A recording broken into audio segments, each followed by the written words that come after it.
The sky outside was calm, a soft afternoon sun bathing the city in warmth. But inside the massive hall, the atmosphere was electric. Thousands had gathered, their eyes fixed on the grand marble stage. Spotlights cut through the dim hall, and camera flashes sparkled like stars. The world was watching. At the center of it all stood a striking young woman. Her posture was poised, her expression calm, almost too calm. This was Stephanie Charlin.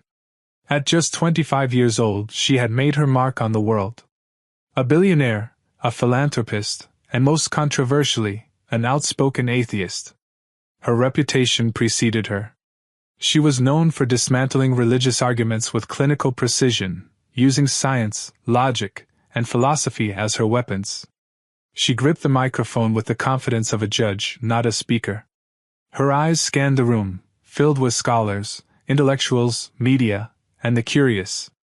And then she spoke. "I'm not here today to insult anyone," she began, her voice smooth but edged with sarcasm. "I'm here to challenge." The crowd leaned in. Her words were bold, but her tone was sharper. "If there really is a God, and if Islam is truly the final, complete religion," she continued, "then I invite someone, anyone, to prove it to me here. In front of the world. With logic, science, and common sense. No blind faith. No ancient stories. Just proof." Then she dropped the bombshell. "I'm offering $1 million, cash, to anyone who can make me believe that God exists." Gasps rippled through the crowd. The internet lit up. Cameras zoomed in on her face, capturing every flicker of expression. In the VIP rows, prominent religious leaders and scholars shifted uncomfortably. They whispered, exchanged glances. But no one stood. Stephanie smirked and walked slowly across the stage like a hunter in a courtroom, her heels clicking against marble. "Is there no one among you with the courage to defend what you preach?" she asked, mockingly. "Or maybe, deep down, you already know that your beliefs can't survive scrutiny." Laughter rose from the crowd. Social media erupted, memes, quotes, hashtags. It seemed the battle had been won before it even began. She paused near the edge of the stage and raised her voice again. "I'm not asking for myths. I want evidence. If your God is real, show me where he is. Why is the world full of pain if he's all-powerful? And if Muhammad was the last prophet, why did Islam arrive after so many other religions?" Her questions came rapid-fire, like arrows laced with fire.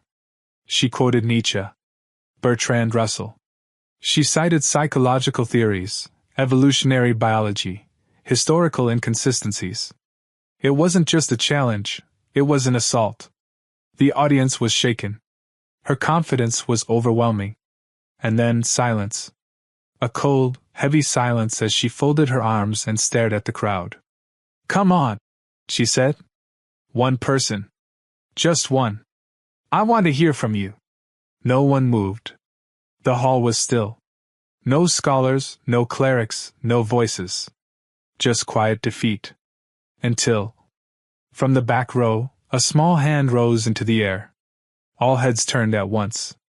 A murmur spread through the audience like a breeze through dry leaves. It wasn't a professor. Not a scholar. Not an adult. It was a child. A boy. No more than 10 years old. He stood slowly, dressed in a neat white shirt, a small cap on his head, and a copy of the Qur'an held firmly to his chest. "I want to speak," he said, his voice soft, but unmistakably clear. Gasps echoed through the hall. Some people smiled, others frowned. Stephanie raised an eyebrow. "You," she said with a skeptical smile. "You're serious?" The boy nodded. "Yes. I want to answer your question. You're not here for the prize money?" He shook his head. "I don't want the money. I just want you to know who my God is." The room fell into an even deeper silence. His words weren't loud, but they hit like thunder. With steady steps, he walked down the aisle, climbed the stage, and stood in front of Stephanie, tiny in size, but somehow larger in presence. Stephanie looked at him, her sarcasm slowly fading. "What's your name?" she asked, with a curious tone. My name is Uthman, he replied. I'm 10 years old, and I'm a Muslim. There was a small wave of laughter from the crowd. A few smirks. A child in a battle of philosophies? Ridiculous, they thought. But Uthman didn't flinch. His face was calm. His eyes steady. All right, Uthman, Stefani said. You know my challenge. Prove to me that God exists. She crossed her arms. Tell me, where is God now? If he's real, show him to me. Uthman took a breath, then opened his Qur'an. His voice was clear, unwavering. There is nothing like unto him, and he is the all-hearing, the all-seeing. Surah Ash-Shura, verse 11. To him belongs whatever is in the heavens and whatever is on the earth. He neither slumbers nor sleeps. Surah Al-Baqarah, verse 255. God, he said, cannot be seen like a human. He does not exist within time and space like us. But the signs of his presence are everywhere. Look at the sky. Look at your body. Look at the laws of nature. Everything points to a creator who is perfect and powerful. Stefani's lips curled. But those are just interpretations. Perceptions. I could say the beauty of music is God. Where's the actual evidence? Uthman looked at her calmly. Do you believe in the wind? Of course. Can you see it? No, but... Do you believe in gravity? Yes. Can you touch it? She didn't respond. You believe in electricity, but only because you see its effect. Just like that, the signs of God are more evident than any of these things. But you refuse to believe, not because there is no evidence, but because you choose to ignore it. The audience was silent. You could hear the breath of the person next to you. Stefani tried again. But we can measure wind. We have formulas for gravity. Can you measure God? Uthman nodded. Yes. The Qur'an is the measure. He lifted his small mushaf high. This book is not man-made. It came from God. Inside it are truths that science discovered only centuries later. He opened it again and recited. And we made every living thing from water. Surah Al-Anbiya, verse 30. Then we made the sperm drop into a clot, and we made the clot into a lump. Surah Al-Mu'minin, verse 14. These verses describe the origin of life and human embryology, revealed 1,400 years ago, but confirmed by modern science only recently. Even Professor Keith Moore, Uthman added, one of the world's leading embryologists, said the descriptions in the Qur'an are remarkably accurate. Stefani's smile faded. And for the first time, she had no response. The air inside the hall grew dense, as if everyone had stopped breathing for a moment. The boy's voice had quieted the laughter, the sarcasm, and the doubt. All that remained was a sea of eyes fixed on him. Stefani stood still, her expression unreadable. She had come prepared to argue with professors, to dismantle carefully constructed theological philosophies, but not this. Not a 10-year-old boy quoting divine scripture with the calmness of a seasoned scholar. So, she said, trying to regain her rhythm, you're comparing scripture to science? But science evolves. It changes. What's true today might be false tomorrow. Your Qur'an is over 1,000 years old. How can you trust it? Uthman didn't hesitate. Because truth doesn't change, he said firmly. Real truth is timeless. And the Qur'an has never changed. Not one word. It has been preserved since the day it was revealed. While other books have been rewritten, translated, edited, and altered, the Qur'an has remained pure, word for word. He lifted the small mushaf again, his voice now stronger. This isn't just a book. It's a sign. A miracle. A message from the one who created everything. The hall remained silent. Even the clicking of cameras had stopped. Stefani frowned, not ready to back down. You're confident, I'll give you that, she said. But here's a question no one can answer easily. If your God is all-loving and all-powerful, then tell me this, why is the world so full of suffering? Murmurs swept through the audience. Children die from starvation. Women are assaulted. Wars, diseases, disasters, all around us. Where is your God then? Watching? Sleeping?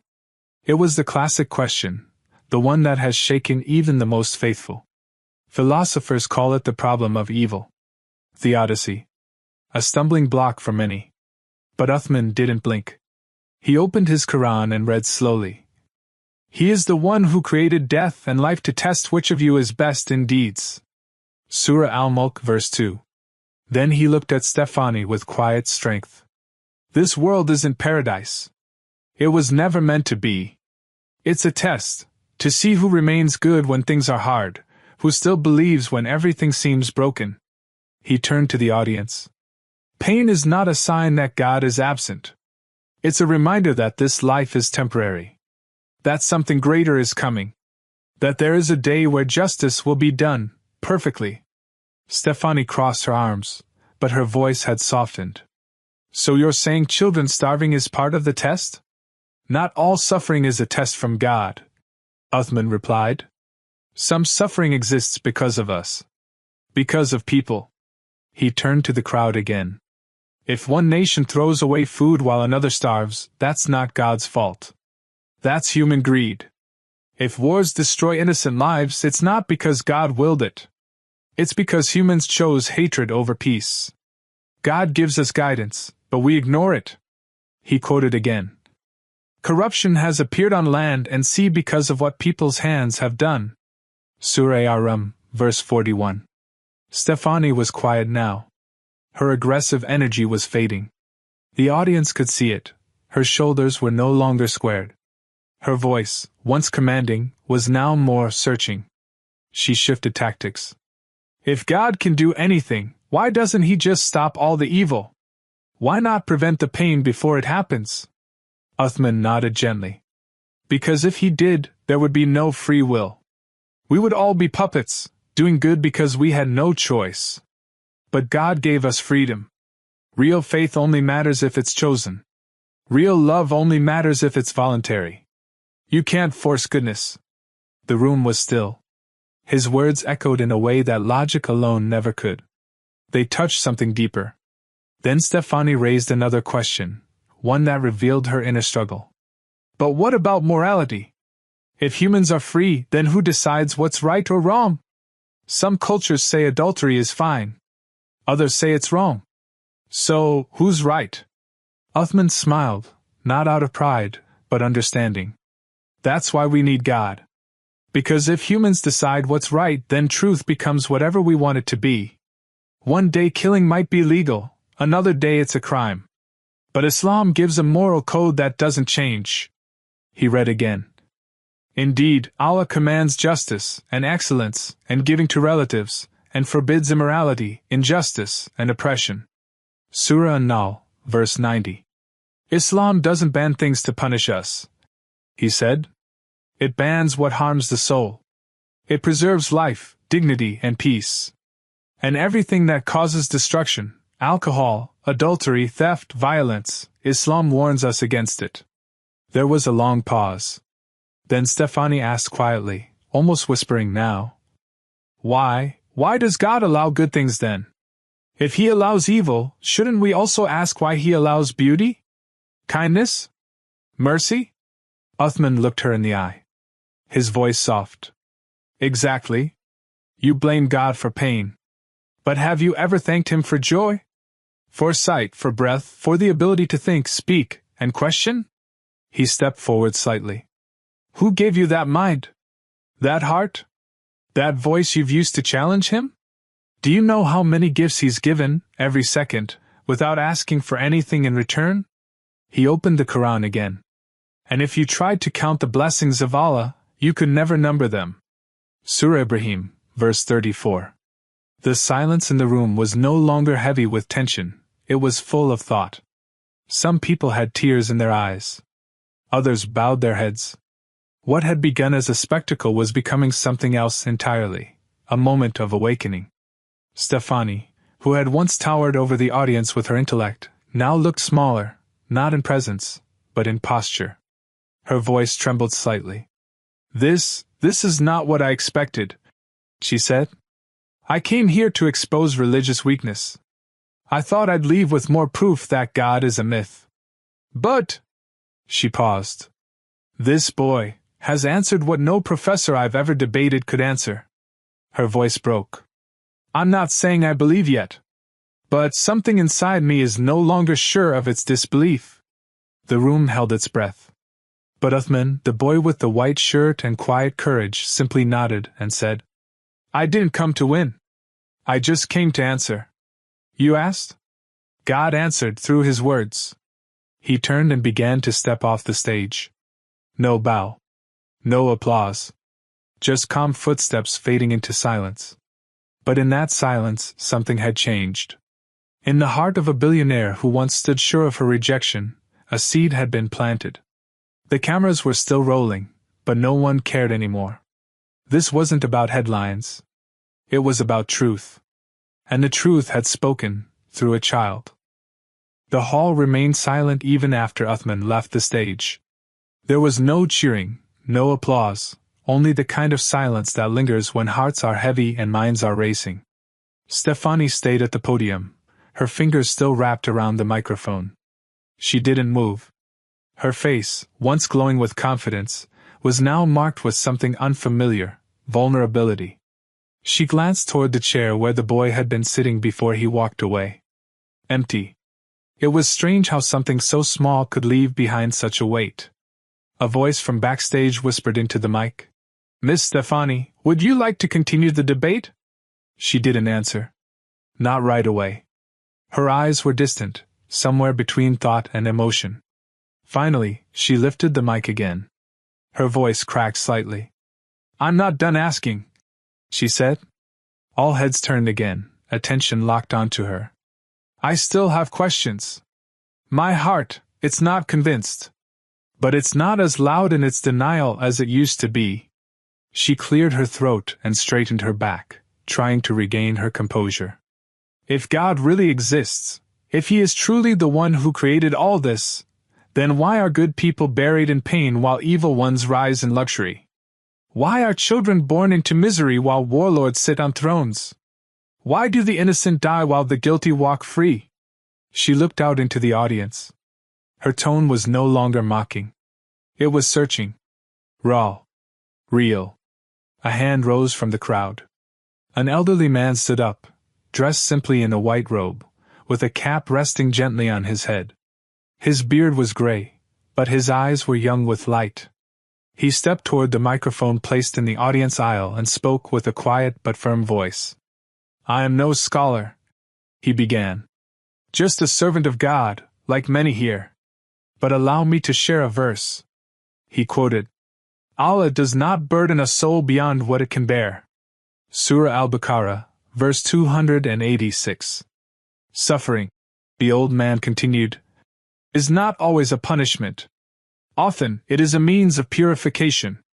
A way for the soul to rise. Just like gold must pass through fire to be refined, the believer's heart must endure trials to be strengthened. He looked at Stefani with compassion. This life is not the end. It is a corridor. A bridge. And pain on this bridge does not compare to the peace that lies at the end of it, for those who are patient. Stefani nodded slowly. She didn't have a comeback. She only had more questions, this time from the depths of her heart. She asked again. Then, if God is merciful, why would he create hell at all? Why would a loving God create a place of eternal punishment? The old man took a breath and smiled gently. Because mercy without justice is not mercy. He quoted again. Whoever comes with a good deed will be rewarded tenfold, and whoever comes with a bad deed will not be punished more than what he deserves. Surah Al-An'am, verse 160. Hell, he said, is not a reflection of God's cruelty. It is the result of man's choices. God offers mercy to everyone. But when people reject that mercy, when they harm, lie, kill, betray, and mock truth, and then die without repentance, how can there be no accountability? He looked at the audience now. Even in your courts you punish the guilty, not out of hatred, but for justice. How can you deny that from the one who created justice? Stefani's lips trembled. Her chest rose and fell heavily. But she asked one last question. This one barely audible. And someone like me? Someone who mocked, doubted, challenged. Can someone like me still be loved by him? It was the question behind every tear, every fear, every sleepless night of the arrogant turn-seeker. It was the question of the soul that wants to return but doesn't know if it still has the right. There was a pause. You could hear people holding back emotion in the room. The old man spoke again. He didn't shout. He didn't preach. He just quoted. Say, O my servants who have transgressed against themselves, do not despair of Allah's mercy. Surely Allah forgives all sins. Indeed, He is the most forgiving, most merciful. Surah Az-Zumar, verse 53. A sob broke the silence, from somewhere in the back row. And then another. Stefani closed her eyes. The weight of it all pressed on her like never before. She had stood before the world to challenge God with pride. But now, her soul whispered what her lips had never dared to say. I want to come back. She turned to the host. Her voice was choked, hesitant. I want to learn how to love him. I want to understand him. I want to meet the one who answered me, through that child. From the side of the hall, a woman in hijab stepped forward. She reached out and gently embraced Stefani. They cried together. The kind of cry that breaks years of spiritual silence. The crowd slowly stood up, not to applaud, but to witness. Witness a moment of transformation. The woman held Stefani's hand and whispered something to her. Stefani nodded and stepped toward the center of the stage once again. Her voice trembled, but her heart was firm. She recited, I bear witness that there is no God but Allah, and I bear witness that Muhammad is his messenger. The crowd erupted, not with noise but with Allahu Akbar. Takbirs filled the air. Tears rolled down faces that had once only watched in curiosity. The hall, once a battleground of doubt, had now become a sanctuary of light. But in the corner someone asked, Where is that boy? The organizer looked around. He left, he replied. He didn't leave a name or number. Just walked away. Stefani smiled through her tears. Maybe it was never about the boy. It was the message he carried. Outside, the night had fallen. But the stars above sparkled brighter than ever. And in Stefani's heart, once so full of resistance, now burned a light that could not be extinguished. A light sparked by the quiet voice of a child, who only came to answer. The sound of Stefani's Shahida still echoed in the hearts of those present. Some were crying. Others stood frozen in awe. The transformation they had just witnessed was not just emotional, it was spiritual and undeniable. This was no scripted moment. No media stunt. A proud, wealthy woman had walked in with questions wrapped in arrogance. She was now someone humbled by the answers she never expected to receive, from the least likely source. A child. Somewhere in the crowd, an elderly man whispered, May Allah bless that boy, whoever he was. But Uthman was nowhere to be found. No name left. No phone number. No one even knew who brought him here. It was as if he had simply appeared, delivered a message, and vanished. Some said he was just a bright kid. Others whispered he was something more, perhaps an angel, perhaps just a sign. But no one who saw him could deny the impact he had made. Meanwhile, Stefani sat off stage, wrapped in a warm shawl someone had given her. Her once perfect makeup was ruined by tears, but for the first time in years, she didn't care about appearances. She sat quietly with the Qur'an in her lap, flipping through its pages. The Arabic felt foreign to her eyes, but the English translation beside it pulled her deeper into something she could only describe as home. One of the organizers approached her gently. Sister Stefani, the media wants a statement. She looked up and gave a small smile. I have nothing to prove to the media anymore. He nodded and backed away. Another woman came forward, offering her a cup of water and sitting beside her. Stefani turned to her and said, I want to learn how to pray, not just the words, but the meaning behind them. The woman smiled warmly. You will. One step at a time. Tonight was your first. Just then, a soft voice spoke from behind them. I have a question. They turned. A young man, no older than 20, stood with uncertainty in his eyes. He had been watching from the back the entire time. I've been doubting for years, he admitted.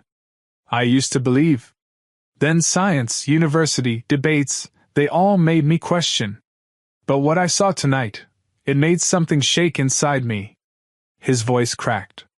Is there hope for people like me, who drifted away? Stefani looked at him, then reached out and held his hand. If there's hope for someone like me, who shouted at God in front of the world, there's hope for you too. The young man broke into tears. Others gathered around, embracing him. It was like the light that had entered Stefani's heart was now spreading, quietly, softly, without force. Just truth. Just love. Just the weight of revelation. Meanwhile, outside the hall, the city continued as usual. Traffic moved. Horns blared. People scrolled through their phones, oblivious to what had just unfolded inside those walls. But those who had been there, they would never forget. Word of the debate began to spread online. Clips of Uthman's responses went viral. Hashtags started trending. Debates reignited. Atheists tried to rationalize. Believers celebrated. Skeptics were stunned. And everyone asked the same question. Who was that boy? Some tried to trace him through security footage, but all they found was a single camera frame of him leaving through the side door, quietly, humbly, without saying goodbye. No social media. No interviews. No attention. Just like that, he was gone. Back inside, one of the scholars who had been too afraid to speak earlier approached the stage with regret in his heart. I've spent my life studying this religion, he said in front of the remaining audience. But today, a 10-year-old child reminded me what it truly means to believe. Not just to know, but to feel. To trust. He looked up. Sometimes the most powerful reminder doesn't come from the mouths of elders, but from the pure hearts of children. That night, prayers were performed in the hall. Hundreds stood shoulder to shoulder. Muslims. Reverts. Seekers. The uncertain. The curious. Even Stefani joined, watching from the side, trying to imitate the motions, her lips trembling to pronounce the Arabic words. She didn't understand everything yet. But she understood enough. She understood that belief wasn't the absence of questions, it was trusting the one who held the answers. And she understood that what Uthman had shown her wasn't just a religion. It was a way of life. A truth deeper than logic. A peace more profound than any wealth or intellect had ever brought her. After the prayer, someone offered to walk her to her car. No, she said. I want to walk alone. She stepped out into the night air, her breath rising into the sky like soft clouds. She looked up. The stars above blinked gently. She whispered, Are you watching Uthman? No answer came, of course. Just silence. But somehow, that silence wasn't empty. It was full. Full of meaning. Full of hope. Full of a light that had entered her world when she least expected it. She smiled. And for the first time, Stefani Charolin, the billionaire, the skeptic, the challenger, felt truly small. Not in shame, but in humility before something far greater than herself. The world didn't change overnight. But for Stefani, everything had shifted. She spent the next few days in a quiet retreat, not in a spa, not in a resort, but in a small guest house offered by a kind Muslim family she had met after the debate. They lived modestly. A humble home with warm food, honest hearts, and a peace she had never felt in her luxury penthouses. Every morning, the call to prayer would rise in the still air. At first, it felt foreign. Then haunting. Then beautiful. She began waking up to it, no alarm, just a pull from something inside her that didn't want to miss the sound. On the third morning, she stood by the window, listening, her hands around a cup of mint tea. She closed her eyes. God, I don't know how to talk to you yet. But I think you've already started talking to me. Her journey had only just begun. But it was real. She had started learning to pray, to memorize, to understand the meanings behind the words she had once dismissed as chants. Every letter now felt purposeful. Every verse had a heartbeat. The family's young daughter, Amina, sat with her one evening and said, "You know, your eyes don't look angry anymore." Stefani chuckled gently. "Did they look angry before?" The girl nodded innocently. "Like you were always fighting someone." Stefani took a breath. "I think I was." "Who?" "God. People. Myself." The girl thought for a moment, then said, "My dad says when we stop fighting God, our hearts get rest." That night, Stefani wept silently under her blanket. But it wasn't grief anymore. It was something closer to release. She spent hours reading the Qur'an. She would underline the English meanings, write questions in the margins, then ask the imam at the nearby masjid the next day.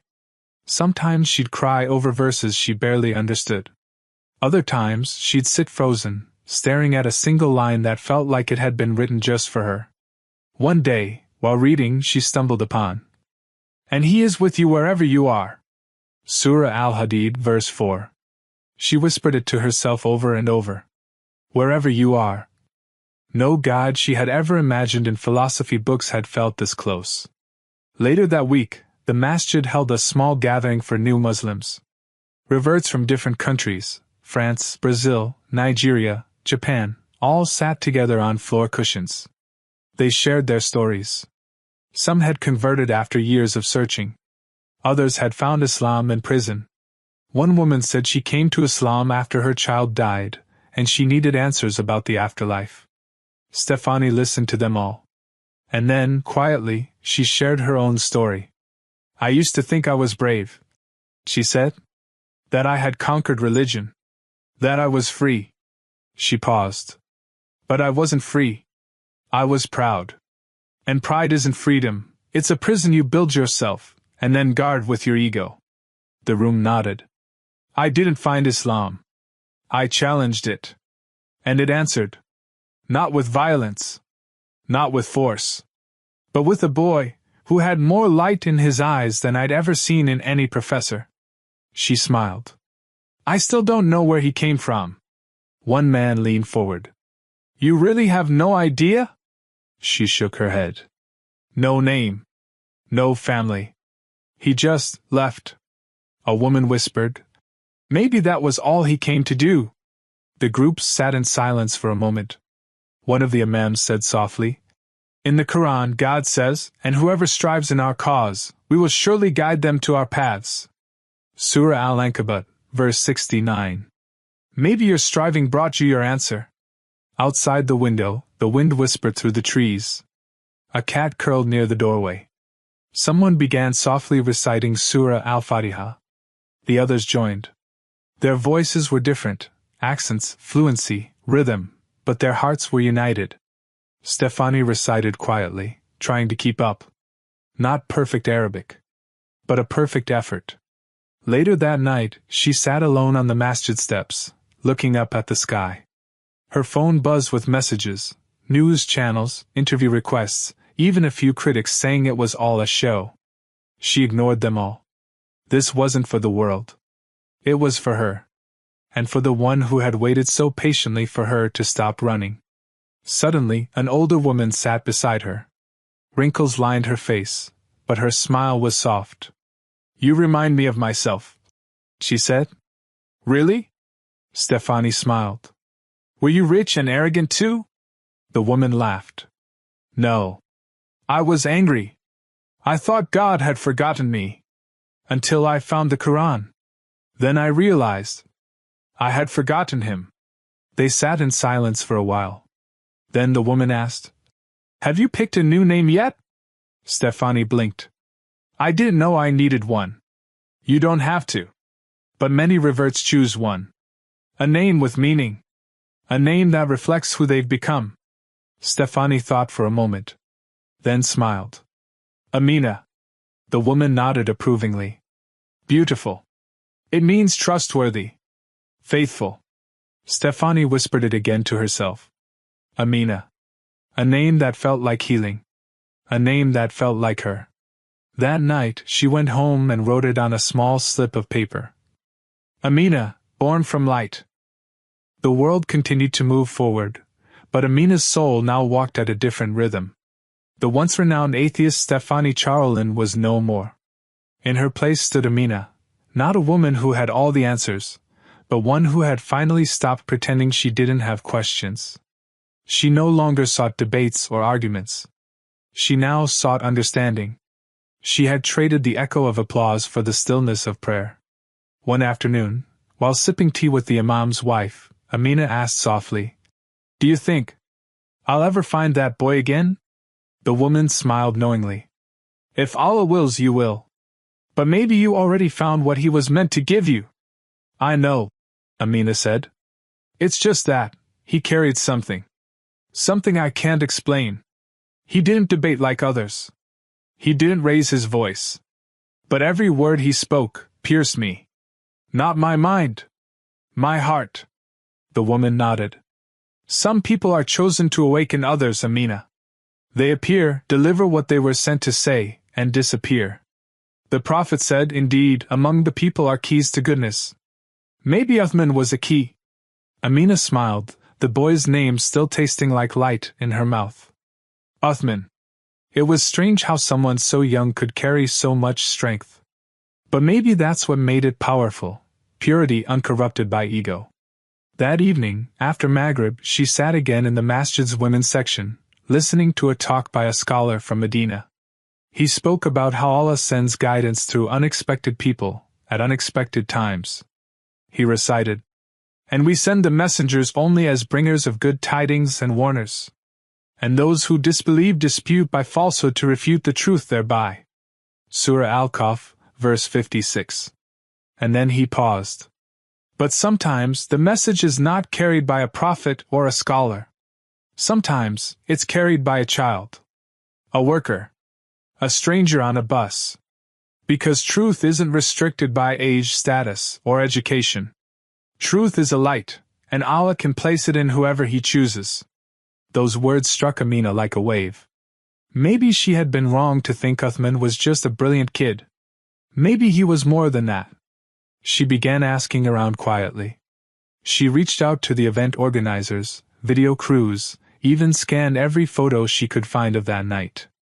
All she found was one blurry image, Uthman, from behind, walking toward a side exit. No face. No voice recording beyond the debate.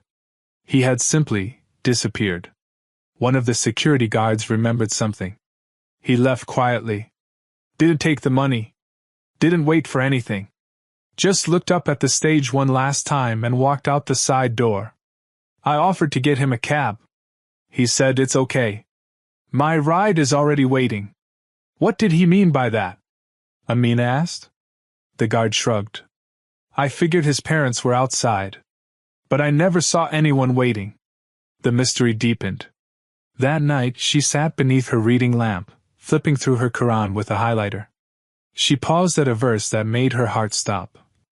You do not guide whom you love, but Allah guides whom He wills.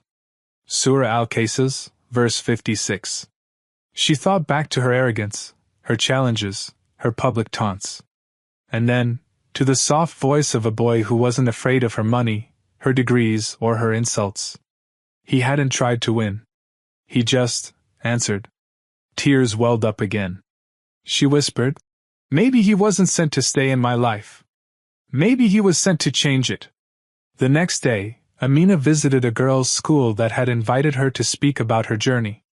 She walked in, not as a celebrity, but as a sister in faith. Dozens of teenage girls sat on the carpeted floor, eyes wide with curiosity. She told them everything. Not just the night of the debate, but what came after. The silence. The soul-searching. The peace. The names. The verses. One girl asked, Weren't you scared? To leave everything? Amina smiled. Yes. But I was more scared to keep living empty. I had wealth, but I was poor inside. Now I have less, but I've never felt richer. The girls clapped. Not loud. Not wild. But with the kind of warmth that says, You're one of us now. On her way out, the principal stopped her. "There's something I've been meaning to tell you," she said. "About that night. The boy, Uthman?" Amina's heart skipped. "Yes?" The principal hesitated, then said, "I think he was here once. Months ago. He came with his uncle to visit his cousin who studies here. He sat in our courtyard, reading the Qur'an aloud. I remember thinking, he reads like an old soul in a child's voice. Do you know his full name?" Amina asked eagerly. The principal shook her head. "No. But I remember one thing he said. When I praised his recitation, he smiled and said, 'It's not me. It's the Qur'an. I'm just holding it up to the light.'" Amina froze. That's what she had felt that night. Not that the boy had answers, but that he was holding up the truth, gently, purely, like a lantern in the dark. She whispered again, "Just holding it up to the light." That night she wrote in her journal, "Maybe I'll never find Uthman again. But maybe I was never meant to. Maybe the truth he carried was meant to stay, not as a face, but as a flame." She closed the journal, pressed her forehead to the prayer mat, and thanked Allah. Not for riches, not for fame, but for the night she lost her pride and found her Lord. Weeks turned into months, and the world slowly moved on. The headlines faded. The debate clips were archived. The internet, always hungry for something new, found fresh controversies to feed on.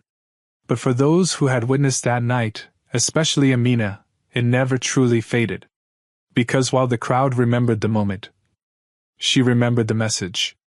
Amina had returned to her regular life. Or rather, she built a new one from scratch. She no longer walked red carpets or sat in boardrooms filled with egos and noise. She now walked the quiet halls of mosques and sat in circles of women reciting Qur'an. She taught herself Arabic. Slowly. Painfully. But every word she unlocked felt like uncovering treasure. She sold her penthouse. Gave away most of her designer clothes. She wore her hijab not out of pressure, but out of peace. She no longer wanted to be admired by the world. She wanted to be seen by the one who created it. And still, in her heart, lived a name that had never left her lips for long. Uthman. She wrote it in her notebook margins. She whispered it during prayers. She carried the memory of that child like someone carries a lamp through the dark, gently, carefully, reverently.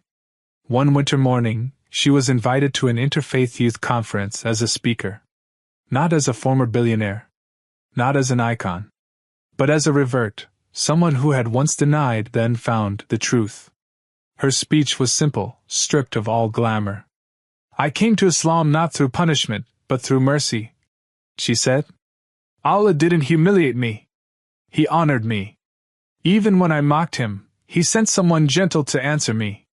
She looked around at the hundreds of young faces before her. That's the power of truth. It doesn't shout. It just stands, and lets the world crash into it.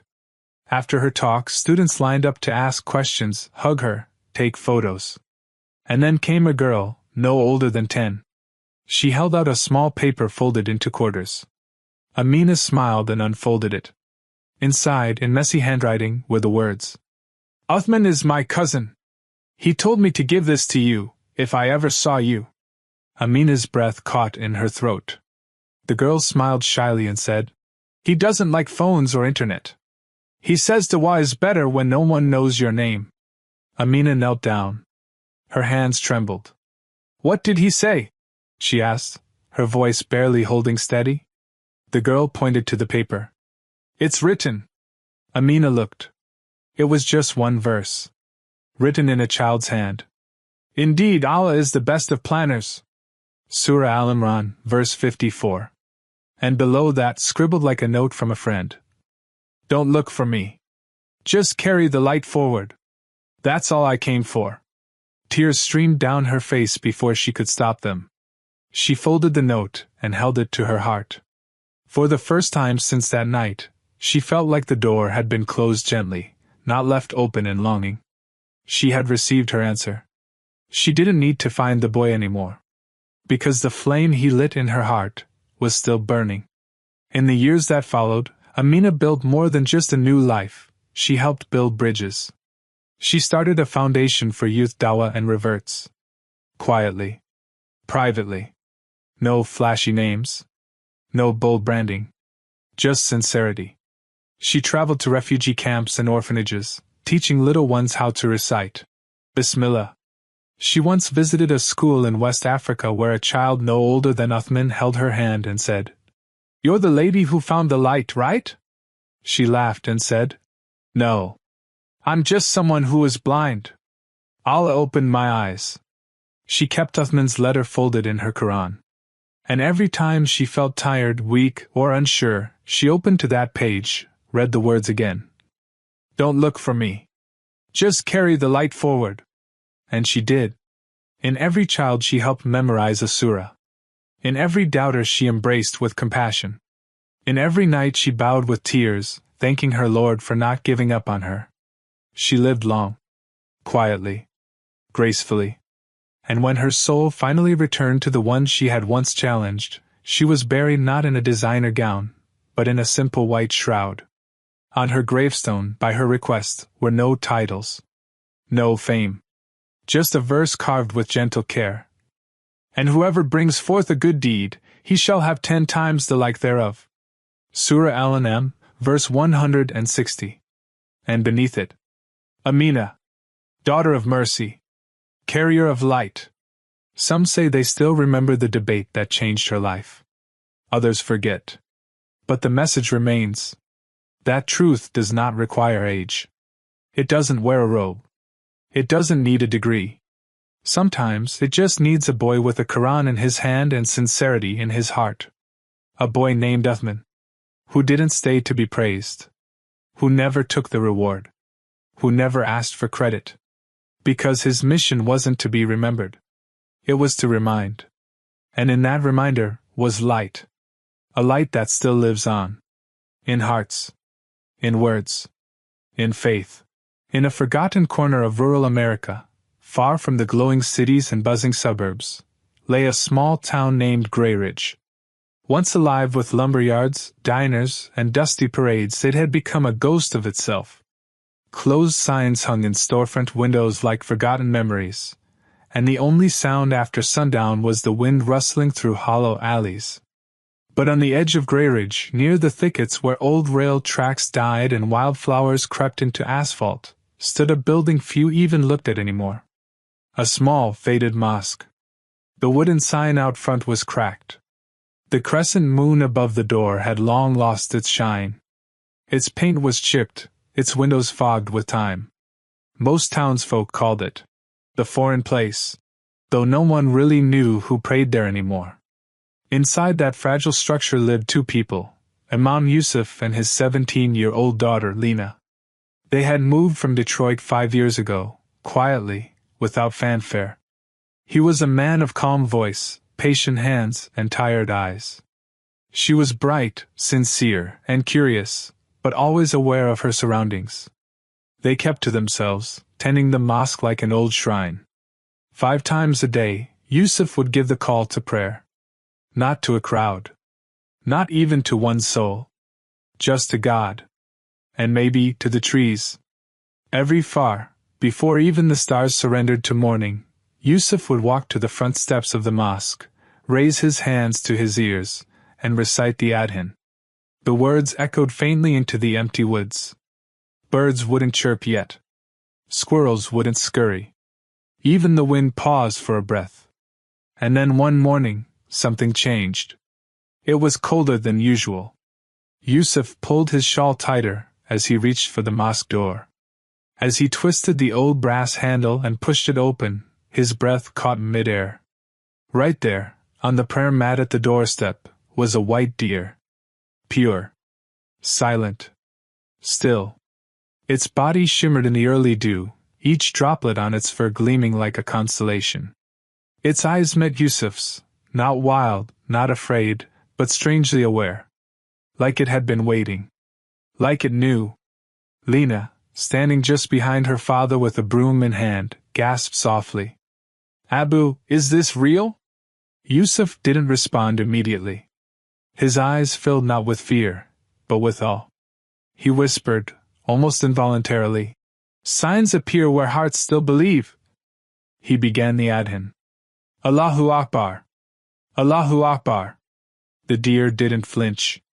In fact, it lowered its head, almost in reverence, as if bowing, not to a man, but to the call. When the prayer ended, the deer stood up, turned slowly, and walked away, disappearing silently into the tree line. The scent it left behind was unlike anything Lena had known, like crushed jasmine and the air after rain. They didn't speak much that morning. Lena simply swept the mosque floor with more care than usual, as if dusting away something invisible. Yusuf sat quietly in the front row, hands trembling slightly as he turned his prayer beads. The next morning, it happened again. And the one after that. Every far, like clockwork, the white deer arrived. It waded through the call to prayer, bowed its head, and left before sunrise. Lena started keeping a small bowl of water near the steps. She'd whisper verses while refilling it, though she didn't know if the deer ever drank from it. By the end of the week, the presence of that mysterious creature had begun to affect something deeper. Not just in them, but in the mosque itself. The walls, once dusty and dull, now seemed to reflect light. The carpets, though old, felt softer beneath their knees. The silence no longer felt hollow, but full. Like the mosque had begun to breathe again. But outside that sacred space, whispers were beginning to stir.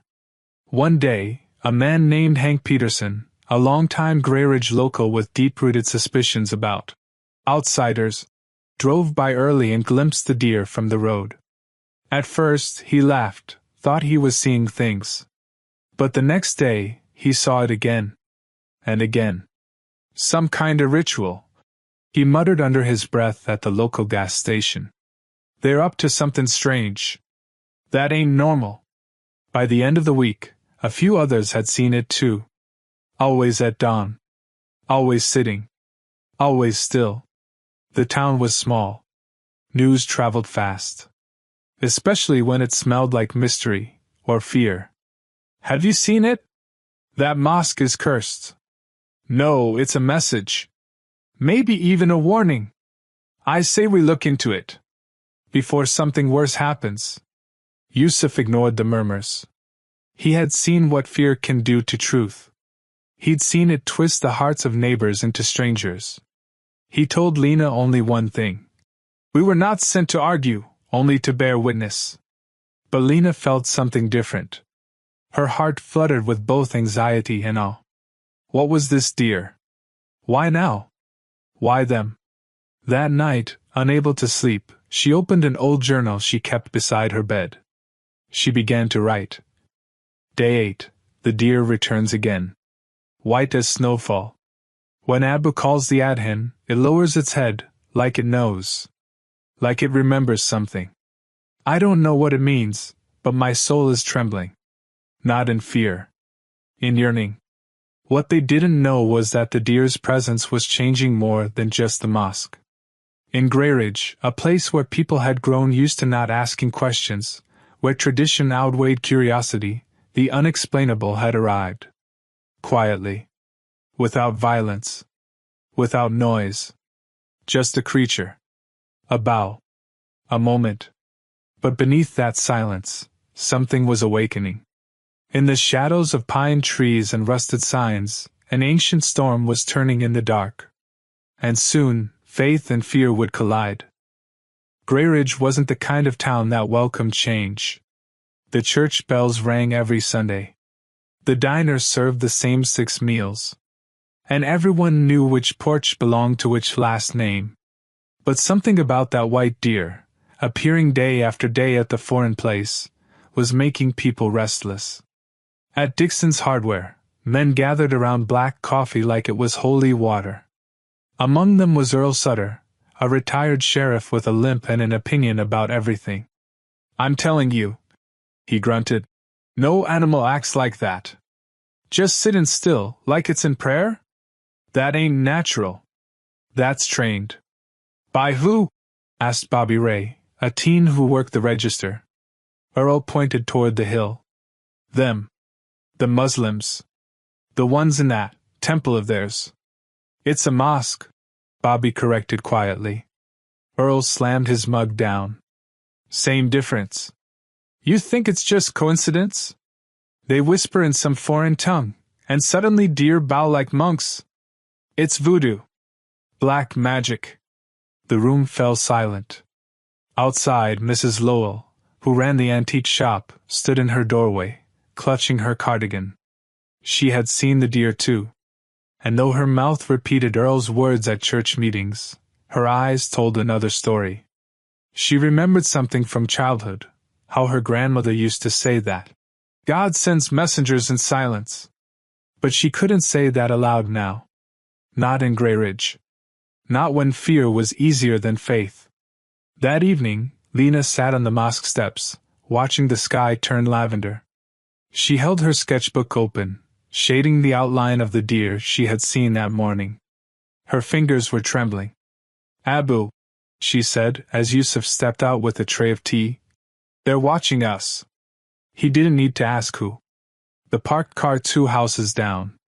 The man with binoculars pretending to be a birdwatcher. The sudden hush in conversation when they entered a store. I know, Yusuf said gently. But we watch the one who watches all. Lena looked up at him. What if they try to hurt us? Yusuf placed the tea beside her, his eyes on the horizon. If truth was always safe, prophets wouldn't have bled. Lena didn't speak. She stared down at the paper, her pencil stuck mid-stroke. I don't feel afraid, she whispered. Just like something huge is about to happen. Something none of us are ready for. That night, behind closed doors, plans were beginning to form. In the back room of the town's fire station, Hank Peterson, Earl Sutter, and 3 others met under the pretense of neighborhood safety. But the tone was different. It starts with a deer. Hank spat. Then what? Wolves? Spirits? People start bowing to their god? They're already bringing outsiders in, said another. Kids from nearby towns. What if they start converting folks? Earl lit a cigarette with shaking fingers. We'll handle it the way this town's always handled problems. Quietly. Decisively. What about the law? Someone asked. Earl smirked. The law's whatever folks believe it is. And this town believes in fire. By the 12th morning, more than just whispers circled Grey Ridge. The Gazette, the local paper, ran a front-page headline. Mystery in the woods, white deer appears at town mosque. Locals question strange phenomenon as tensions rise. The article quoted anonymous sources, claiming the deer had been trained to mimic Muslim rituals. One even accused Yusuf of owning illegal wildlife. When Lena saw the paper, her hands curled into fists. They're making us look like sorcerers, she said. Yusuf simply folded the paper and said, They fear what they cannot name. But the article did more than spread rumors, it ignited curiosity. That Friday, 2 college students from a nearby city came to witness the morning prayer. Then a schoolteacher. Then a young man who just stood quietly behind a tree, tears in his eyes. They didn't come for Islam. They came for the silence. For the mystery. For the deer. And still, it returned. Always at far. Always silent. Always bowed. Meanwhile, one soul was beginning to shatter. Jonah Reese, a local electrician with a violent past, had once served time for assault. He tried to keep his nose clean after prison, but darkness lingered in him like rust in water. One night, in the bar behind the bowling alley, he slammed his glass down and yelled, Y'all wanna pray with animals now? This ain't no circus. It's a warning. We need to burn that place down. His shout echoed too loud. Even the jukebox paused. That same night, Yusuf found the mosque's mailbox smashed. Spray painted on the side wall were the words, Go back. Lena cried as she scrubbed it clean. They don't even know us. But he does, Yusuf replied, placing his hand over her heart. And that's enough. One cloudy afternoon, as rain teased the town with soft drops, an unexpected visitor arrived at the mosque, Sheriff Cal Drummond. He wasn't like Earl. He didn't talk much. He didn't smile often. But he was fair. Yusuf invited him inside. Offered tea. Showed him the prayer rugs. Explained nothing unless asked. Cal sat for a long time, staring at the arch facing east. Finally, he said, "My mother was native Cherokee. She used to say animals see what we can't. If that deer's really doing what they say, maybe it's got nothing to do with you. Maybe it's God's way of reminding us we ain't in control." Yusuf smiled faintly. "Sometimes miracles speak without language." The sheriff stood. "Just be careful. Grayridge doesn't handle mystery well." That night, Lena couldn't sleep. Rain tapped her window like a heartbeat. She opened her journal again. Day 14. It returned today, even in the storm. Its fur was wet, but it stood tall. Like it was defying something invisible. I felt a chill in my bones. Not of fear. Of awakening. She closed the book, stood at her window, and looked out at the soaked earth. The trees swayed, and somewhere in the dark woods she could swear she saw two white eyes looking back at her. Watching. Waiting. It was the 15th morning. And the white deer had not missed a single one. By now, the deer had become a secret spectacle. Not spoken of in church sermons, not discussed in classrooms, but everyone knew. And everyone, in some corner of their hearts, either hoped it was real, or feared it might be. That morning, as Yusuf stepped out of the mosque with Lena beside him, the air was thick with silence. Far was still a few minutes away, but the stars had already begun to fade. The deer was already waiting. Lena whispered, "It's early." Yusuf nodded.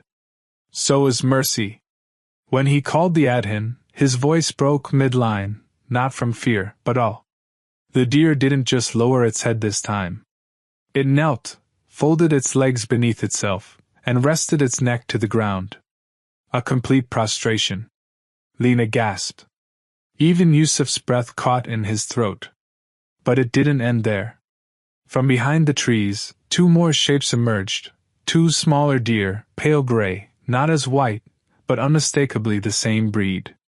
They came slowly, cautiously, and sat just beside the first one. 3. Lena was trembling.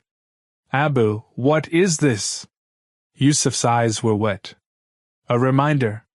The next day, the number became 5.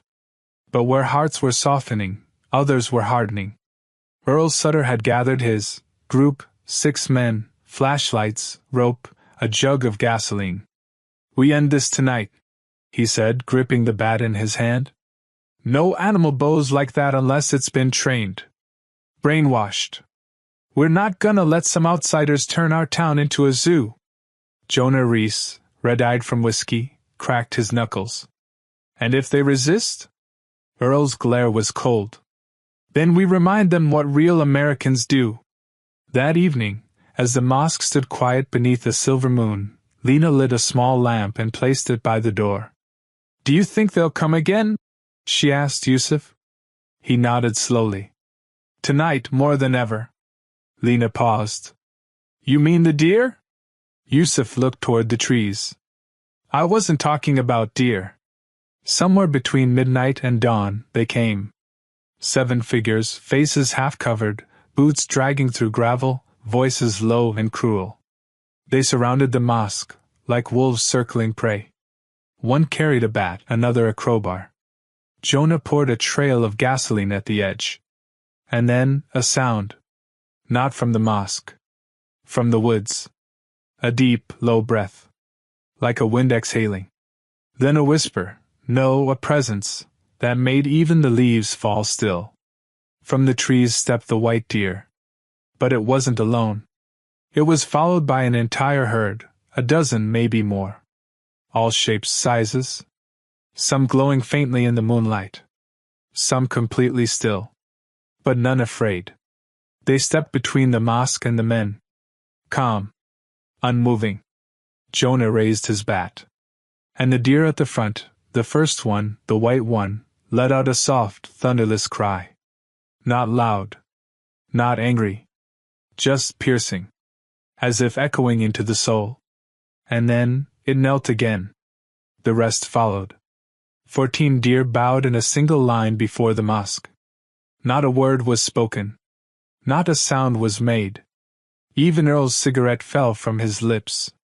For a moment, time forgot how to move. Inside the mosque, Yusuf stood behind Lena, his hand on her shoulder. They weren't watching through a window. They were in sajda. They didn't need to see. They already knew. Outside, Jonah dropped his bat. His hand was shaking. I can't move, he muttered. Earl grabbed him. Snap out of it. This is a trick. It's hypnosis or something. But Jonah was crying. No man trains wild deer. No man controls that. One of the other men turned and ran. The others followed. Earl stood frozen, alone.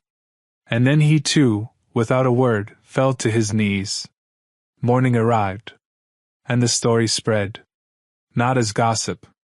Not as slander. But as hushed reverence.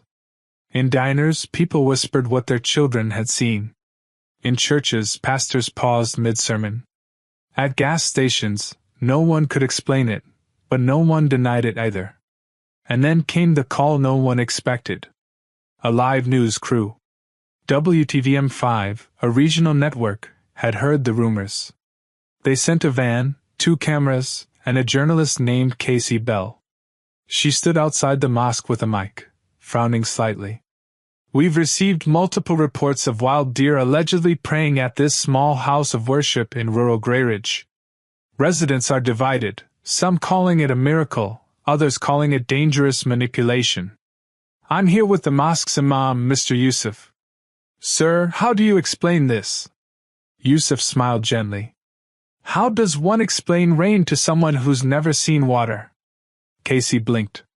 So, you claim it's a divine sign? I claim nothing, Yusuf said. But I believe in wonder. And I believe it finds those who don't fear silence. The clip aired.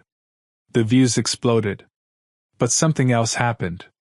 People started visiting. Not Muslims. Not scholars.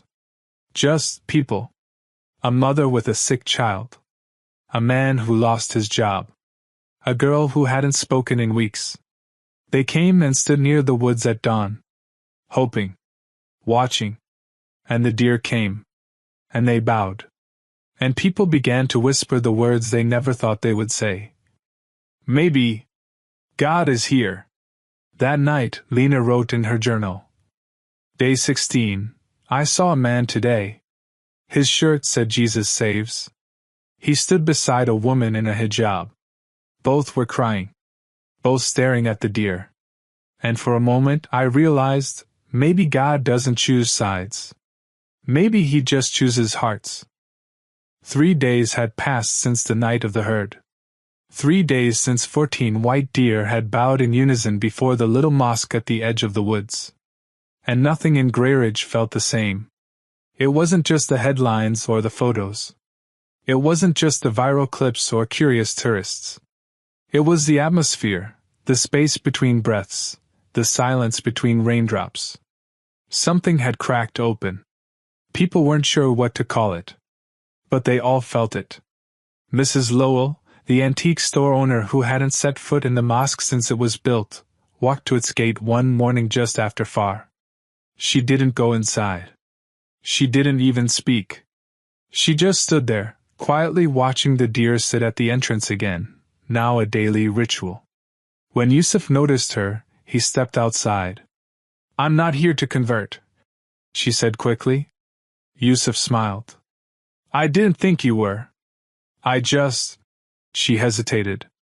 I saw something in its eyes. The first time. It wasn't animal. It was knowing. He nodded slowly. Some signs aren't sent to convince. They're sent to soften. She didn't reply. She simply turned back the way she came, but her steps were slower now, like something in her chest had been loosened. That afternoon, at Grayridge Middle School, a sixth grader named Daniel Vargas stood up during a science class debate and asked, "If animals are evolving, how come that deer acted like it was praying?" The teacher stammered, "Well, that's a topic for... Is it possible," Daniel continued, "that it's not evolution but awareness?" No one laughed. Not anymore. Meanwhile, Sheriff Kel Drummond had started keeping a quiet watch near the mosque every morning. Not because he feared violence. Not even because he expected danger. But because something had begun to pull at his own soul. He never approached the building. He never made his presence known. But Lena noticed. One morning she left a thermos of tea on the stone ledge across the road, where he usually parked. She didn't say a word. Just a folded napkin tucked under it. "You protect more than bodies." He didn't smile. But he came again the next day. Not all hearts, however, were softening. Earl Sutter hadn't been seen since the night of the storm. Rumors said he'd holed up in his trailer, refusing visitors, even cutting off electricity. Some said he was sick. Others whispered he was losing his mind. But Jonah Reese, he returned. He showed up outside the mosque one afternoon, head down, hands shaking. "I don't know what I saw," he said to Yusuf. "But it saw me." Yusuf nodded. "What did it show you?" Jonah looked up, tears in his eyes. "Everything I buried." They stood in silence. Then Jonah asked, "Would it come for me again?" Yusuf smiled softly. "If it already did once, then it never really left." That evening, as clouds rolled in over Grayridge, a small girl named Lily came running through the neighborhood, her tiny sneakers soaked with rain. She burst through her front door yelling, "Mama! The deer! It bowed again! And then it looked at me! It looked right at me!" Her mother, a woman who hadn't prayed in 20 years, just held her daughter and cried. The next morning, something unusual happened. No deer came. Yusuf stood in front of the mosque, calling the adhan as always. The trees stood still. The path remained empty. The bowl of water Lena had placed by the steps didn't ripple. For the first time in 17 mornings, there was nothing. And yet Yusuf's voice didn't falter. His posture didn't shift. He gave the call. He led the prayer. When it ended, Lena looked at him nervously. "Do you think it's gone?" Yusuf shook his head. "Mercy is never gone. It only hides, to test." Later that day, a town hall meeting was called. Not the usual small gathering in the back room of the library, but a full-scale event in the community center gym. Chairs lined the floor. A projector screen. Microphones. Tension. The mayor, a tired man named Ronald Shears, opened the session with practiced neutrality. "We're not here to divide. We're here to listen. To process. To understand what the town is feeling." A hand shot up. "I don't care what that deer is or isn't. This is America. They're free to pray, but that mosque is attracting outsiders." Applause. Another voice followed. "What if this is just emotional manipulation? A trick?" Boos. Then, unexpectedly, Mrs. Lowell stood up. "I'm not a Muslim," she said. "But I know what hatred looks like. And this isn't that. That deer has done more to bring peace to this town than half the sermons we've heard in 20 years. Silence. Then, slowly, scattered applause. Sheriff Drummond spoke next. "I served in Iraq," he said. "I've seen mosques. I've seen war. This is different. It's quiet. It's healing. And frankly, it scares me less than some of y'all." Laughter. Nervous. Real. Then finally, a trembling voice from the back. "What if God sent it?" No one laughed. That night Yusuf sat alone in the prayer hall. The lamp flickered softly. Lena had gone to sleep. He whispered, Ya Allah, if the signs are enough, let them remain. But if more is needed, I am ready. And then, a breeze. From nowhere. Inside the closed mosque. A gentle rustle, like wings without feathers. Like breath without lungs. And Yusuf smiled. Outside, at the edge of the woods, a white shape waited again. It had been 20 mornings since the deer first appeared. And in that time, Greyridge had become something it never expected to be. Awake. Not just in the way you stir before coffee or blink into sunlight, but in the way a heart suddenly realizes it's capable of belief again. But with awakening comes resistance. And in a town built on routine, miracles were hard to manage. That morning the deer returned, 5 of them now, calm as clouds, seated at the mosque's door. But as Yusuf stepped outside to give the adhan, he noticed something else. A girl. Maybe 9. Maybe 10. Standing in the distance. Alone. Watching. Lena saw her too. She whispered, She's been here before. Yesterday. And the day before. Yusuf called the prayer anyway, his voice steady. The deer bowed. The girl didn't move. She just stood there, frozen. As if waiting for something to happen to her soul. After the prayer, Lena approached her. Hi, she said gently. The girl looked up with wide eyes. Are you the ones who made them pray? Lena smiled softly. We didn't make anything. We just called God. They answer in their own way. The girl nodded. Can I sit here tomorrow? Of course, Lena whispered. That night, in a house on the south end of Greyridge, Jonah Reese woke up screaming. Sweat poured from his face. His hands clutched his chest. His breath came in short, ragged bursts. His wife ran in, panicked. Jonah? What is it? He looked up with wild eyes. I saw them. All of them. Hundreds of deer. And behind them, lions. And then, a man. Not a normal man. He had no face. Just light. His wife backed up, frightened. What kind of dream is that? Jonah whispered. Not a dream. A warning. The next day, Jonah walked to the mosque alone. He didn't knock. He didn't speak. He just sat under the tree across the yard, head bowed. When Yusuf came out and saw him, he said nothing. But Lena noticed. Abu, she said, people are starting to come, without invitation. Yusuf replied, That's how you know the heart has heard something the ears did not. Across town, Mrs. Lowell began organizing something she never thought she would. A community vigil. Open to all. Held near the mosque. She told the mayor it was about unity. But in truth, she couldn't stop thinking about the fragrance in the air every time she passed the prayer hall. Like wild honey and jasmine. Like something sacred had touched the dirt. I don't know what they believe, she told her assistant. But it's cleaning the air in this town. Meanwhile, inside her home, Lena had begun to dream too.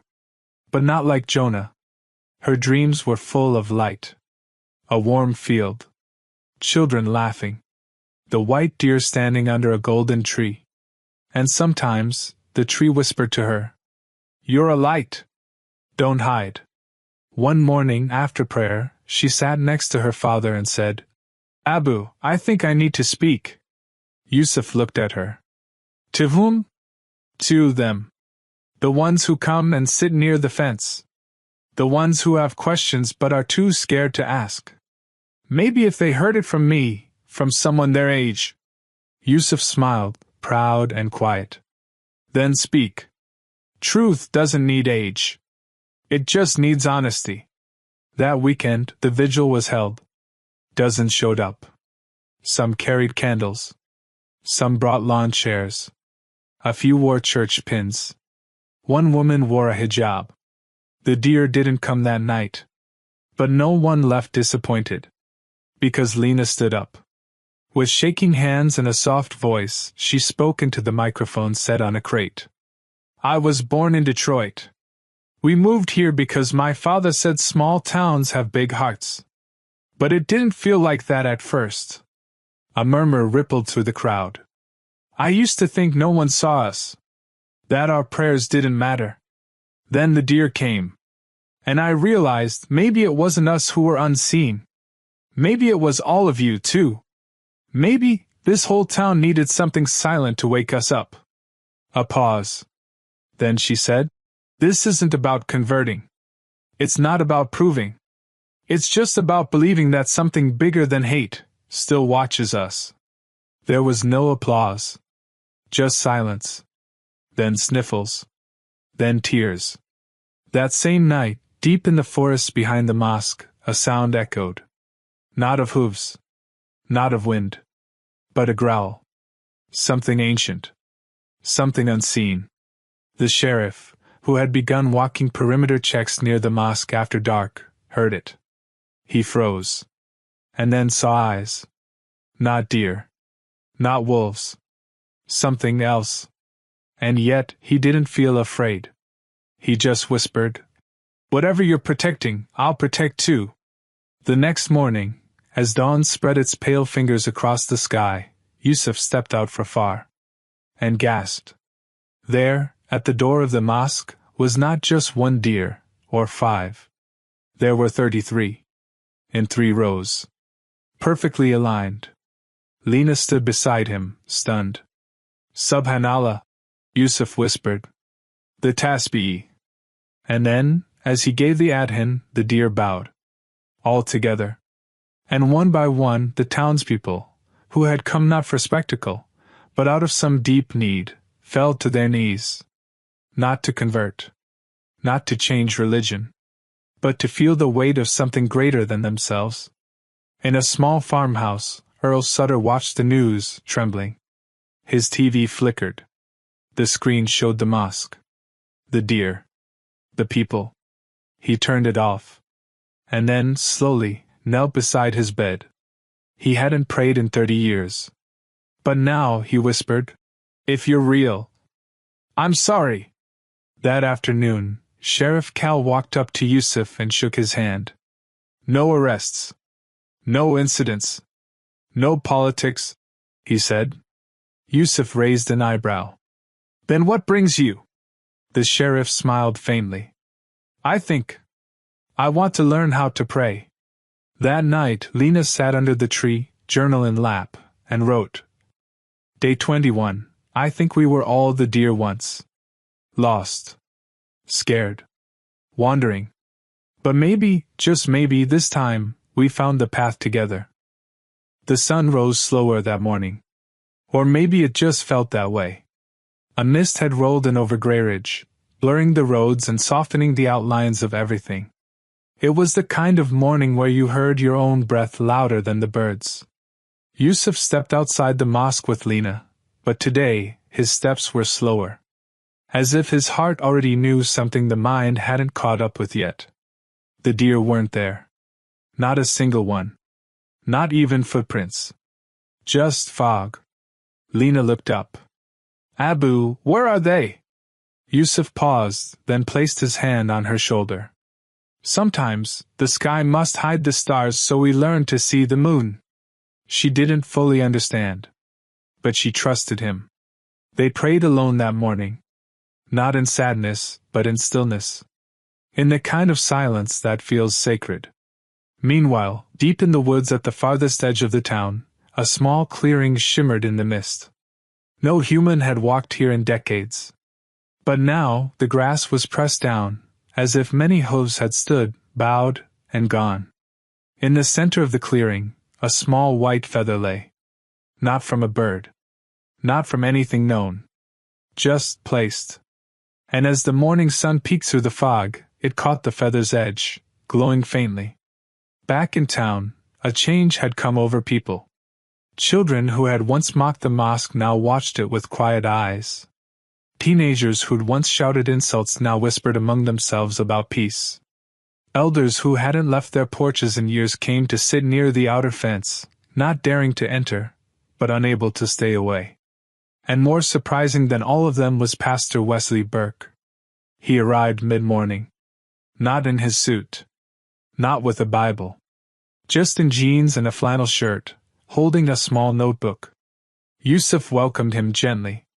"I've been watching," the pastor said. "And I've been praying." Yusuf waited.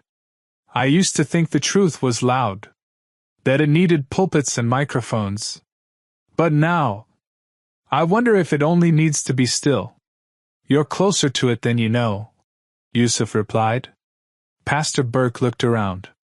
"Where's the deer today?" Yusuf looked up at the sky. Perhaps preparing for the next message. That night, Lena had another dream. She stood in a garden with no end. Trees made of light. Air that smelled like ancient rain. And the white deer was there. It didn't speak, but its eyes held something heavy and holy. Lena stepped forward. Then she heard a voice. Not from the deer. Not from the sky. From within her. "You are the lantern." The deer was the spark. She woke with tears on her face. She didn't know what it meant. But her heart did.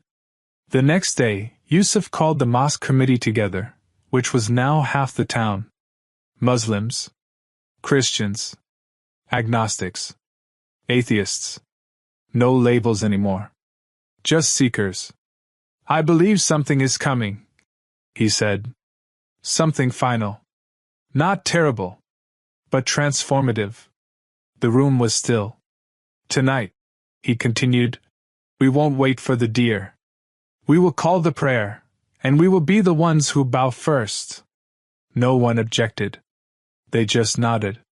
That evening, as the last sunlight bled into the horizon, people gathered. Not dozens. Hundreds. They came with lanterns, candles, even phones held up like lights. Children held hands. Elders leaned on canes. Husbands stood beside wives they hadn't prayed with in years. Lena stood before them, a notebook in her hand. She read softly. "When we bow, we are not surrendering to a religion or a race. We're surrendering to the fact that we were never the center of the story. And maybe, just maybe, that's why the deer came. To remind us of the power of stillness, the holiness of wonder, and the strength in silence." Then Yusuf stepped forward. He raised the adhan. And for the first time, it wasn't echoed by a deer, but by the crowd. "Allahu Akbar! Allahu Akbar!" A woman in the front row began to weep. The sheriff removed his hat. Pastor Burke bowed his head. And then, the wind stopped. Time stood still. And something changed. A soundless thunder passed through the crowd. Not a noise, but a knowing. People fell to their knees. Some whispered. Some sobbed. Some just stared at the sky. And that's when it happened. From the far edge of the woods, a blinding white light. Like moonlight, but alive. Like lightning, but calm. It moved slowly. And from within it, the deer returned. But not just white now. Glowing. Radiant. Like it wasn't made of fur and bone anymore. Like it had become message itself. It walked slowly. Came to the mosque door. And laid down one final time. This time, it didn't bow. It looked directly at Yusuf. Then at Lena. Then at the crowd. And slowly it vanished. No noise. No smoke. No shadow. Just gone. And in its place, on the step of the mosque, a single white flower. Its scent filled the air. And not one person in Greyridge doubted what had just happened. That night, the town didn't sleep. Not because of fear, but because of the weight of truth. And in the early hours, as dawn crept back in, Yusuf whispered to Lena. It wasn't about the deer. It was about what it made us remember. Lena nodded. That we were always seen. Even when we felt invisible. It had been a week since the deer disappeared in light. A week since the crowd bowed together, no names, no religions, just people. And in just that short span of time, Greyridge had changed forever. It didn't happen through votes or headlines. No legislation passed. No parades. No explosions of faith. Just quiet things. Like a woman in her 70s who wore a scarf now, not as a symbol, but as a memory of the moment she cried without knowing why. Like a boy who stopped bullying others and instead stood in the back row of every morning prayer, watching. Like Pastor Burke, who now met Yusuf twice a week, not to argue doctrine, but to study the language of stillness. 3 days after the final deer appeared, a group of high schoolers painted a new sign at the edge of town. Welcome to Nirpur, formerly Greyridge. At first, some older townsfolk scoffed. But they couldn't ignore the feeling in the air, the way the wind seemed softer, the way flowers bloomed early near the mosque. And then someone added underneath the sign in handwritten letters, where silence became a voice. Inside the mosque, Lena now ran a weekly gathering under the banyan tree just beyond the steps. It wasn't just for Muslims. It wasn't even about religion. It was called the Circle of Wonder. Children sat cross-legged. Elders leaned against bark. Strangers held hands. Lena would read from different books, Qur'an, Psalms, poetry. Then she would say, "Now close your eyes. And listen to what your heart says back." Sometimes people cried. Sometimes they laughed. But always, they came back. Jonah Rees, once a man of fire and fists, now opened the mosque's door each morning. He never said why. He just did. He hadn't missed a single dawn since the deer vanished. And though he still wore his worn leather jacket and steel-toe boots, he now carried something else. Peace. Mrs. Lowell turned her antique shop into something new. She renamed it Whispers. Inside, she sold more than furniture. She sold handwritten cards with verses Lena composed. One became a local favorite. Even the deer knew where to kneel. She kept the white flower from that night pressed in glass near the register. Tourists asked if it was real. She only smiled and said, "It's not what's real. It's what's remembered." Sheriff Cal Drummond eventually retired. But not before training his replacement, a young woman from a nearby town, Amira Thompson, who had once stood by the fence of the mosque, too afraid to enter. Now, she walked freely in and out, smiling, head held high. He handed her the badge and said only one thing.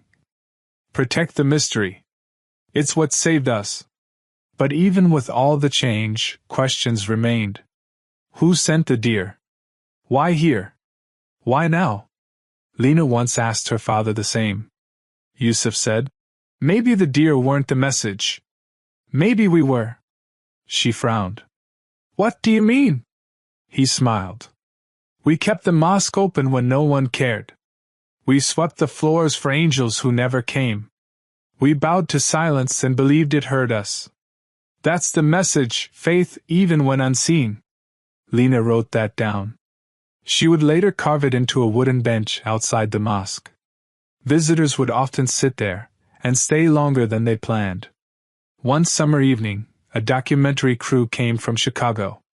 They interviewed residents, filmed the prayer, showed the mosque surrounded by trees and glowing dusk. They asked a little girl named Ivy, who used to mock Lena in school, "Why do you come here now?" She simply said, "Because it's the only place I've ever heard my own soul." The director had tears in his eyes. He cut the camera. In time, people from across the country came. Not for spectacle. Not for conversion. But for remembrance. They would walk through Nirpur quietly. Leave notes under the old tree. Some were prayers. Some were apologies. Some were just blank pages. As if saying, "I don't know what I believe, but I know something happened here." Years passed. Lena grew. She started a center for interfaith dialogue, called the House of Return. It stood next to the mosque, wrapped in glass and vines. Inside hung a mural of a white deer beneath a tree. And people from every background would stand before it, eyes wide. A quote beneath it read, "If animals can bow, what stops us?" Yusuf lived long. He passed in peace, under a crescent moon, with prayer on his lips. His grave sits near the edge of the mosque garden. It reads, "He called the prayer, and the world answered." And every year, on the same night the deer disappeared, Nurpur holds a vigil. They call it Yuminur, the night of light. They place white flowers at the mosque step. They light candles. And sometimes, just sometimes, a single deer appears. Not always white. Not always glowing. But always silent. And always watching. Lena, now older, often sits by the window at dusk. Journal still in hand. She writes. Asterisk. We waited for angels. But they sent a deer. We waited for thunder. But they gave us stillness. We waited for proof. But found prayer. Then she looks outside. And in the breeze through the trees, she feels him. Still watching. Still present. Still calling.